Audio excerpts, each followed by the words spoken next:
ആരാ പൊട്ടിച്ചേ? നീയാണ് തൊട്ടിയത്? അല്ല, ആടെ പൊട്ടിച്ച് അടിക്കില്ലേ?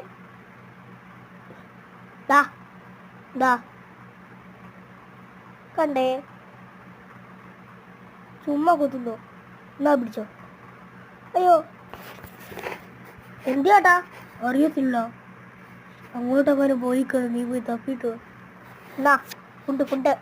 അയ്യേ ഫുഡ്. അയ്യോ വീട് ചവിട്ടി തരാം. എന്നൂടെ ചേച്ചിയുടെ ബുഷ് ഇതിനിങ്ങനെ തിരിച്ചു വരുന്നത്.